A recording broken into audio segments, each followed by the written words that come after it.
Tarix boyunca bir çox güclü türk dövləti mövcud olmuşdur. Onların arasından ümumiyyət və qəbul edilən və tarixə damğasını vurmuş ən güclü 7 türk dövləti isə bunlardır. Haqqında danışacağımız türk dövlətlərinin gücləri bunlara əsaslanaraq hesablanmışdır. Güclü mərkəzi sistemləri, uzun ömür böyükləri, güclü və təşkilatlanmış orduları və iqtisadi gücləri.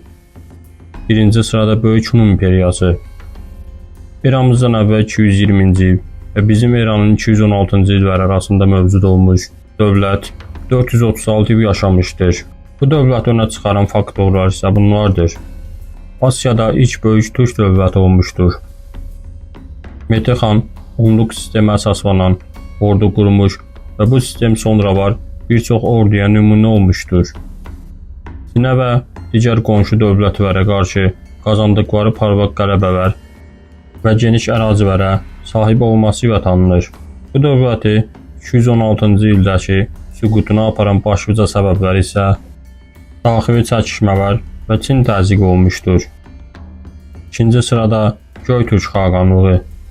552-745 illər arasında 193 il həyatda qalmış dövlət Humin xaqan tərəfindən qurulmuşdur.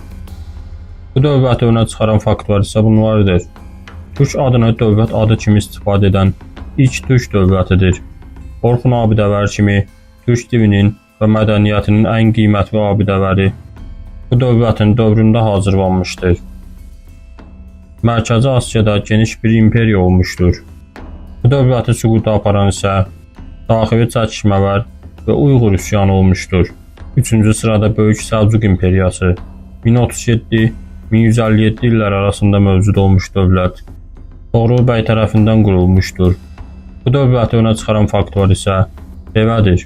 İslam dünyasında böyük bir güc olmuşdur. Malazgirt döyüşü və Anadoluya türk axınını başlatmışdır.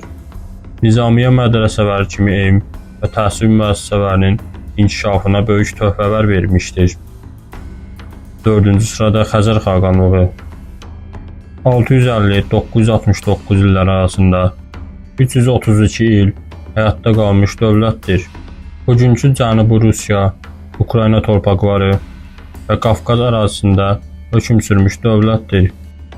Bu dövlətə önə çıxaran ən önəmli faktor isə güclü orduya sahib olması, fərqli dinlərə mənsub insanlara hörmət və yanaşması və ticarət yolları üzərində stratejik bir mövqeyə sahib olmasıdır.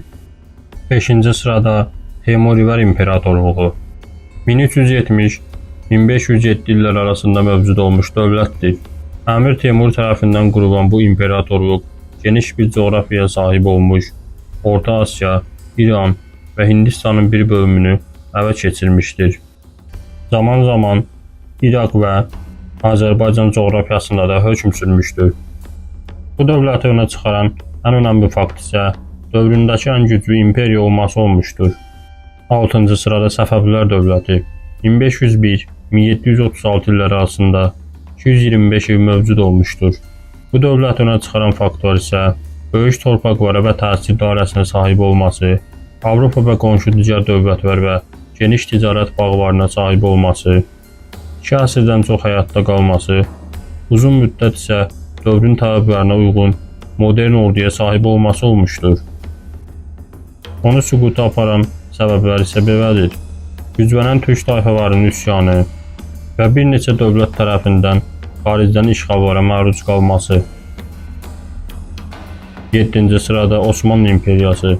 1299-1922-ci illər arasında mövcud olmuş ən uzun ömürlü türk dövlətidir.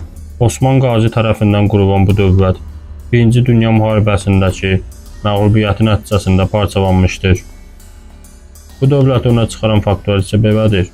6 əsr boyunca 3 qitədə hökm sürməsi, İstanbulun fəthi və Orta Çağın sonuna və yeni əsrlərin başlanğıcına təsir etmişdir. İslam dünyasının və türk dünyasının ən böyük və ən uzun ömürlü imperiyalarından biri olmuşdur. Bu dövlətlər türk tarixinin ən parlaq səhifələrini təşkil edir və türk mədəniyyətinin inkişafında mühüm rol oynamışdır.